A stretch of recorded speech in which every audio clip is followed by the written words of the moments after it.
आखिरकार 10 साल बाद वो घड़ी आ ही गई जब मंदाकिनी और अमन की शादी की रस्में रचाई गईं।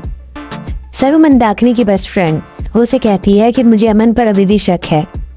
देखो मंदाकिनी, मुझे पता है कि तुम्हारे प्यार को 10 साल हो चुके हैं, तुम इससे बहुत प्यार करती हो, लेकिन पता नहीं क्यों मुझे अमन की नीयत पर अभी भी शक है।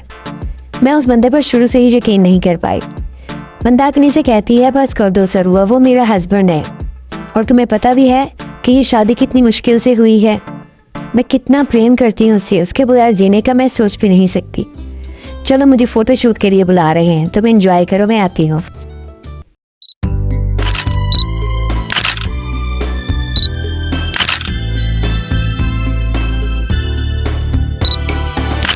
मंदाकिनी अमन के साथ बहुत खुश है। उनको फोटो शूट करवाया गया, वो एक दूसरे के साथ मिलकर बहुत खुश हुए। उनके 10 साल का पुराना प्यार जो कि आज अमर हो चुका था, वो दोनों रुखसती करके अपने घर की तरफ चले गए। रात के 11 बजे थे।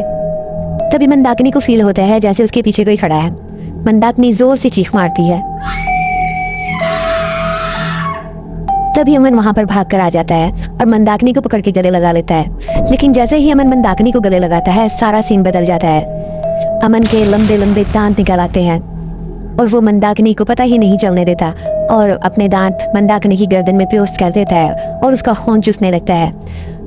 वो मंदाकिनी का सारा खून चूस जाता है और मंदाकिनी जमीन पर बेसुध पड़ी थी और वो इस दुनिया से जा चुकी थी। अमन बहुत खुश होता है और सारे सबूत को मिटा देता है। कमरा खून खून हो चुका था, लेकिन अमन ने सारे खून को साफ कर दिया और खुद अपने जिस्म पर खुद ही जख्मों के निशान करके लेट जाता है। जब सुबह होती है तो सब मंदाकिनी से मिलने के लिए आते हैं, लेकिन जैसे ही मंदाकिनी का भाई उसके कमरे में आता है तो वो अमन को इस तरह जख्मों से चूर चूर पाता है। हर तरफ अमन के कपड़ों पे खून लगा हुआ था। अमन उठ के रोने लगता है। उसका भाई पूछता है आखिरकार बात क्या हुई है, मैं तो कुछ बताओ, ऐसी क्या बात हुई है जो तुम्हारे साथ ऐसा और मंदाकिनी की तरह है। तभी अमन जोर जोर से रोने लगता है और कहता है मंदाकिनी मुझे छोड़कर चली गई है। रात को मंदाकिनी ने एक लड़के को बुलाया था जिन्होंने मुझे बहुत मारा। मंदाकिनी उसी लड़के के साथ भाग गई है। मंदाकिनी का बाप कहता है कि चलो मेरे साथ, ये बात हम पुलिस में दर्ज करवाते हैं, लेकिन अमर इस बात के लिए अग्री नहीं होता है। वो मंदाकिनी के बाप से कहता है कि ठीक है, अगर आप मेरा साथ देना चाहते हैं तो ज़रूर दीजिए, लेकिन मंदाकिनी अब मेरी इज्जत है, मैं इस चीज़ को हरगिज़ बर्दाश्त नहीं करूँगा कि उसे पुलिस स्टेशन में घसीटा आ जाए। अगर आप मेरे साथ उसको ढूंढ सकते हैं तो ढूंढिए, वरना आप जा सकते हैं। सरू ये सारी बातें सुनकर बहुत परेशान हो जाती है कि आखिरकार मसला क्या है। ऐसा नहीं हो सकता, 10 साल का प्यार है मंदाकिनी का और मंदाकिनी तो अमन के अलावा किसी और को चाहती भी नहीं थी, तो फिर मंदाकिनी कैसे भाग सकती है। जरूर दाल में कुछ काला है। मंदाकिनी के घर वाले वो गांव छोड़कर चले जाते हैं। एक दिन सरू अपनी बिजनेस पार्टी में जाती है। वो देखती है कि अमन किसी लड़की के बहुत क्लोज खड़ा है और वो दोनों बातें कर रहे हैं। सरू ये चीज़ देखकर परेशान हो जाती है कि अमन इतनी जल्दी मूव कैसे कर सकता है। अभी तो इस बात को गुजरे 2 से 3 माह हुए हैं। वो अमन के पास जाती है और कहती है अमन, मैं तुमसे बात करना चाहती हूँ मंदाकिनी के बारे में, क्या तुम थोड़ा सा टाइम मुझे दोगे। अमन कहता हाँ क्यों नहीं, ज़रूर। वो कहती है मुझे सच बताओ, मंदाकिनी के साथ क्या हुआ है, क्या तुमने मंदाकिनी के साथ कुछ किया है। लेकिन अमन उसकी किसी बात का जवाब नहीं देता और वहाँ से चला जाता है। ज़रूर इस चीज़ को लेकर बहुत परेशान होती है। वो दिल ही में ठान लेती है कि वो ज़रूर इस बात की जड़ तक पहुँच के ही छोड़ेगी। रात का वक्त था। मंदाकिनी के घर सरू चुपके चली जाती है। उसे नहीं पता था कि अमन घर में ही मौजूद है। उसने सोचा कि अमन अभी पार्टी में मसरूफ़ है, चलो मैं तब तक उसके घर से होके आती हूँ।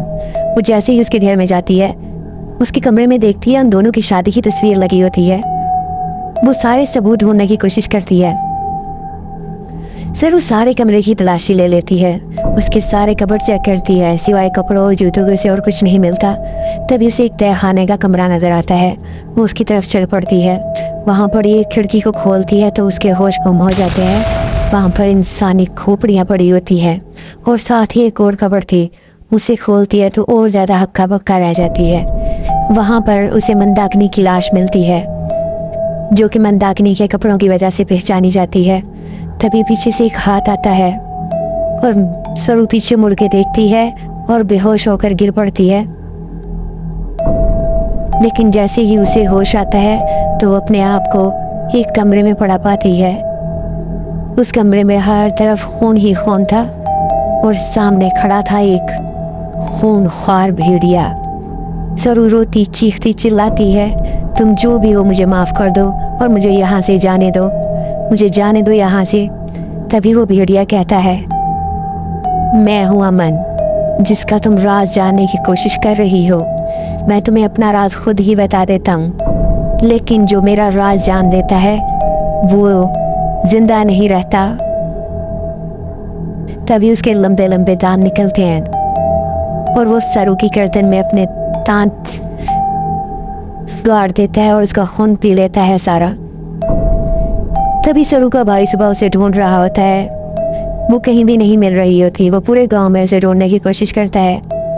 वो और उसकी बड़ी बहन बहुत परेशान होते हैं, क्योंकि सरू ने ये सारी बात अपनी बहन को बताई थी मंदाकिनी के बारे में, लेकिन उसने ये नहीं बताया था कि वो ये बेवकूफ़ी करेगी और उसके सबूत ढूंढने जाएगी।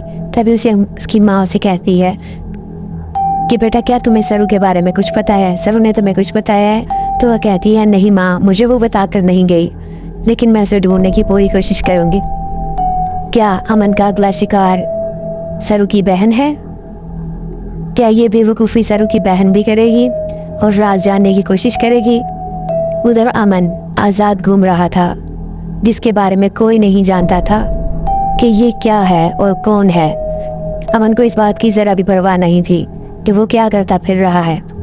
अगर आप इस स्टोरी का नेक्स्ट जानना चाहते हैं कि मंदाकिनी के साथ जो हुआ और सरू के साथ जो हुआ, क्या उसकी बहन के साथ भी यही होगा, जानने के लिए देखते रहिए जंगल मैजिक हॉरर स्टोरीज।